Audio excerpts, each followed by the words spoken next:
Hey guys, what's happening? Thanks for tuning in, coming back and watching. I appreciate it. Hope you're doing really well and staying safe out there. And for those of you that are new, I'm Jim. Great to meet you. I make tutorial videos here every week on YouTube showing you how I edit photos using various software products. Some of you follow me on Twitter, and if you don't, you can follow me at that little, what's it called? Handle? I don't know what it's called. But I posted on there the other day that I sprained my ankle. I've been laid up for this past week trying to keep my foot elevated. And you know how hard it is to make videos? When your foot is higher than the rest of your body, it's impossible. So I'm finally getting a chance to level out a little bit, make some videos. I'm going to try to squeeze in a couple today. Okay, here we go. I've got a photo. I completely overhaul this photo. It's an absolute transformation from a photo that's, I've always liked the photo, but I've never loved it. But I've always been kind of drawn to this photo. And I took this photo 11 years ago.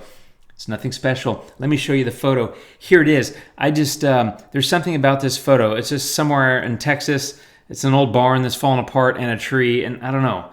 It's nothing great about it, but I'm going to turn it into something that I really, really like. So the first thing I'm doing is I'm going to go get a new sky, and I'm going to go load custom sky image, and I've actually got the California Sunset Sky Pack from the Luminar Marketplace, and I'm going to use this Monterey Sunset. Yeah, I got to check my notes. I'm going to go ahead and say okay and stick that sky on there. And that's already immediately changed the mood of the photo. Obviously, that's what a sky replacement does. I already like it a whole lot better. Now, you got to make the foreground match the sky. And, the relight scene does a little bit of that, but I got a lot more to do. But I'm already liking where the photo is. And let's just keep going. Okay, I didn't have anything else to do with these other adjustments, so I'm going to go straight back to the light tool. And by the way, if you're replacing a sky, I always recommend that you do that first. Do that before you do anything else. I am in a RAW file, by the way, in case anybody's noticing. You can see it's a .nef. It's a Nikon RAW file. My first DSLR was a Nikon all those years ago.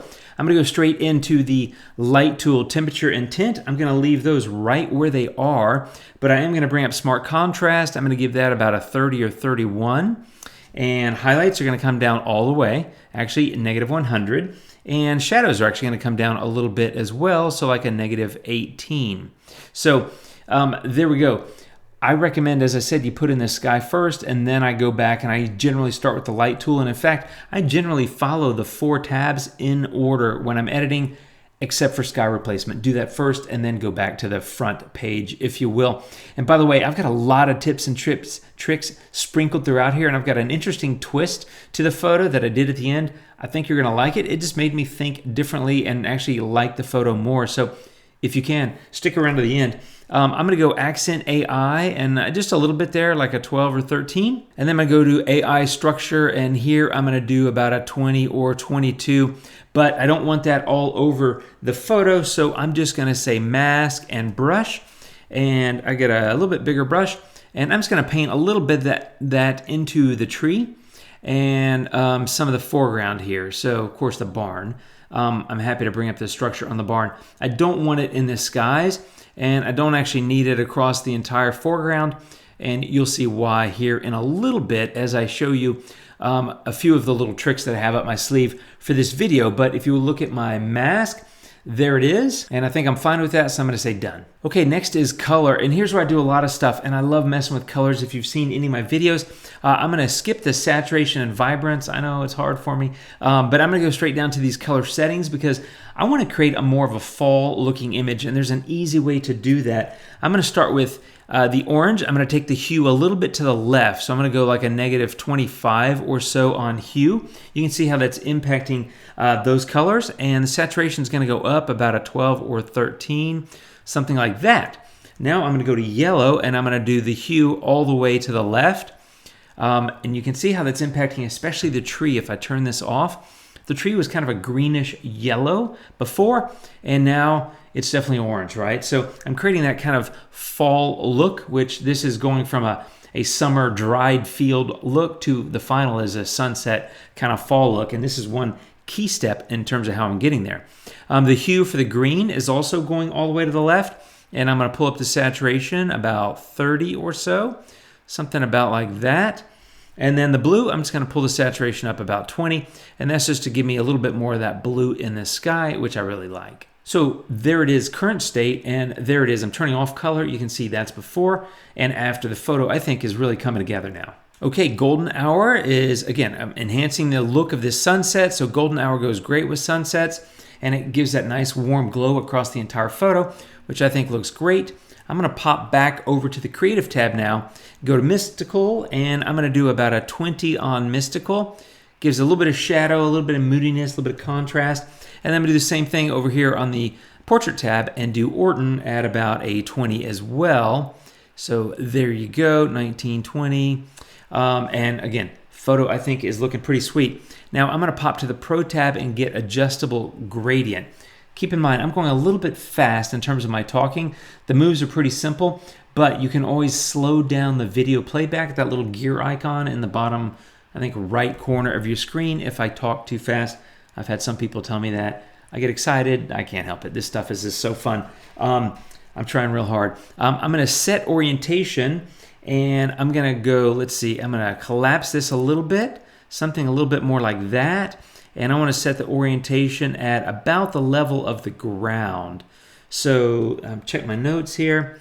Yeah, something about like that, and say done. So now that I've got that set, I'm going to lower the exposure of the top. So remember, that's taking care of everything above the level of the grass. The contrast is going to be like a 12 or so.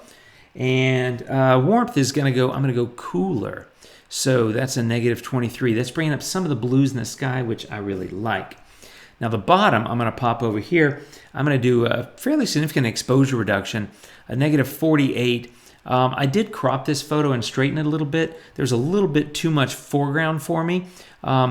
As I recall, I kind of remember this because we were on a road trip and I saw this. And I was like, pull over. But there was a whole lot of foreground because it was really far in the distance. And anyway, so I cut some of that out. Contrast in the bottom is going to go up as well, about a 23, 24. Shadows are going to come down about a negative 13 just to create a little bit more of that darkness. And the warmth I'm going to take down as well, like a negative 15 or 16.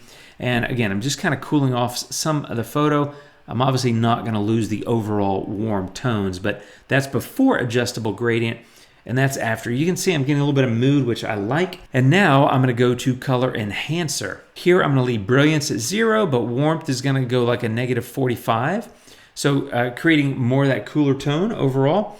And then color balance down here in the bottom, I'm going to go about a negative 7 here, and maybe like a 1 or so here. So pretty simple, low kind of adjustments here. They're just minor, but they're giving me a little bit of bump in that color. And then the highlights, I'm going to do like a negative 12. Again, it's cooling off some of that warmer temp. And I like the warmth, but I just don't want to overdo it. And I'm going to do like a 14 here. And these numbers, I'm just sharing the numbers because this is what I used in case you're curious. But also, it's just I got to these numbers through experimentation. It's not like I look at it and say, well, that one needs a negative 12 on cyan and a positive 12 on yellow-blue. I don't do that. I play around with it. There's no way for me to visually know exactly what's going to happen. It's just impossible to predict. So that's before and after. One more time, there's before, color balance, and after. I feel like I'm getting there, but I'm not done. So I'm going to go add a new adjustment layer. So plus, add new adjustment layer, and make some more edits. Okay, here we go. We are back in the on the new adjustment layer, and I'm going to start with the light tool, and I'm going to do exposure of like a negative 60, 62, something like that. And I don't want to darken the entire photo. I'm really just wanting to do a little bit of the foreground. So you can mask the light tool and on additional layers. You can't on the base layer, but I'm going to take a gradient mask, and I'm going to do about something about like that. I'm going to pull that down a tiny bit, maybe increase the gradient zone, pull that down. All I'm doing is kind of darkening the foreground. As I mentioned to you, there was a whole lot of foreground, and you got to have some foreground, but I still want to just lose a little bit of focus on it, so I'm darkening that a little bit. And then I'm going to go to AI structure. Here I'm going to go pretty substantial, like a negative 80 or 90. So I'm going to go like a 90, whatever. Just basically it softens up the photo. And I'm going to boost it quite a bit as well, like a 45 or something like that. In fact, I think I went higher. I went like a 98. So nearly all the way in terms of softening that up. And I'm going to, once again, get a gradient mask, and I'm going to stick this in the foreground. And I'm just going to do a little bit less. I could have copied the mask from light, but I'm doing a little bit less. I just wanted to kind of change the focus, for lack of a better word, soften up that. And I'm going to do that one more time, this time with the detail enhancer. So I'm going to take small to negative 57-ish, ish. And medium, I'm going to go to about the same. So negative 57, negative 58. And once again, I'm going to get the gradient mask. And this time, I'm going to drop that a little bit less even. So it's almost like I'm causing a loss of detail in stages in the foreground. And all I'm trying to do is reduce your eye's tendency to look at something in total. Because if it's in focus all the way through the image, I shot this at f8. So it's, wasn't a great camera, wasn't a great lens.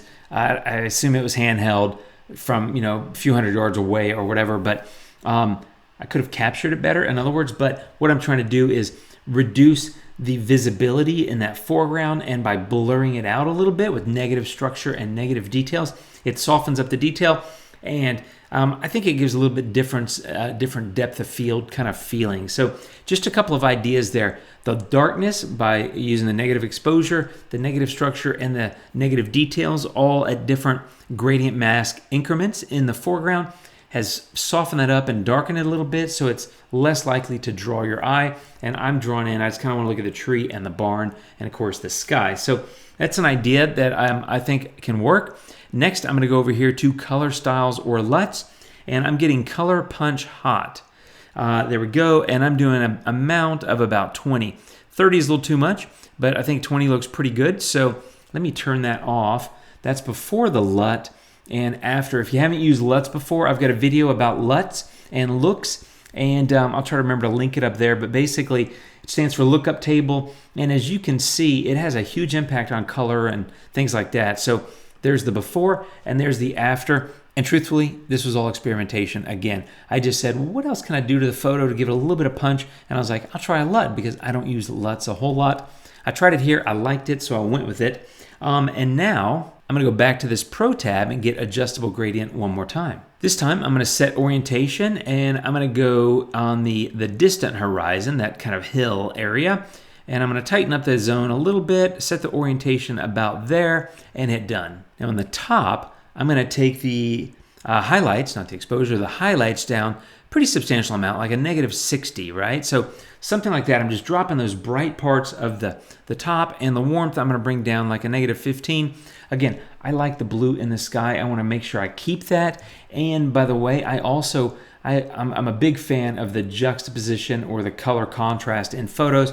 So when you have warm tones, but you also have those cool tones playing off of each other, I think it looks great. So I created a lot of warmth in this photo using the new sky and changing the leaves and the grass and accentuating some of those colors. But I want to keep the blue because I think it plays off of it nicely. So that's kind of my thinking there. And then that was it. That was it for the top. And then I was done with the photo, and I looked at it, and there was something about it that just kept bothering me. And this was the last little tip that I hinted at earlier in the video. And I kept looking at it. And one of the things I don't really like is that the tree, to me, even though it's not as solid as the barn, feels like a heavier object in the photo because it's on the right. I don't know. I guess I tend to kind of start there in a frame, and it's taller and more expansive. And so I was just kind of stuck, and I was like, what can I do about that? Like, I've already cropped it. There's no other room on either side to play with. I like that alignment. And then I said, you know what I can do in the crop tools? I clicked on the crop tool, and you have these handy little items here where you can flip photos up and down or left and right. And I said, I'm going to flip it the other way around and say done. And that did it for me. That put the tree on the left instead of on the right. And I like that heavier anchor element being over there. And I liked it better with the sun coming from the right instead of the left and shining on the barn that way. And now my eye kind of goes to the tree and goes across to the light. Whereas the other way, it was kind of like started dark and went light. I kind of like going to the light. So now I look at the photo and I'm not distracted by the foreground because I cut out some with the crop, but also darkened it and softened up the details to kind of blur it, to kind of change the feeling. But now with the tree on the left, I'm like, okay, I kind of look at the photo, I start there and I kind of go that way and it leads me to the light. It just flows better. So Keep in mind with the crop tool, you can do that little flip, comes in really handy. Let me show you what we started with. Now, again, the flip is sticking, so it's not going to flip back when I show you the before, but that was my before photo. That's my after. And if you do the, whatever you call it, the sliding window, massive difference. Sky, color, focal point, juxtaposition, everything is just completely different. This is a massive overhaul of a photo, and I have to admit, I'm really drawn to this photo. I like it a lot. It's my current favorite photo, and you know, it's an old beat up barn and a tree, and it started out as an old beat up barn and a tree in the middle of a hot, dry summer, and I turned it into a old beat up barn and a tree deep in fall with a different change of colors and of course a change in the time of day. But I think the light works. The light looks like it's hitting the barn, so I think I picked an accurate sky. I like this, my friends. I hope you like it, but most importantly, whether you like it or not, that's okay. I hope it gave you some ideas and things you can experiment with. One more time, there's before, and that's my end product. Thanks for watching, my friends. I really appreciate it. Take care of yourselves out there. Don't forget to leave me comments down below. Give me a thumbs up. Share the video if you like it, and hit that subscribe button. I'd love for you to come back and see more of them. I got more planned. I'll see you soon, my friends. Take care of yourselves out there, and adios.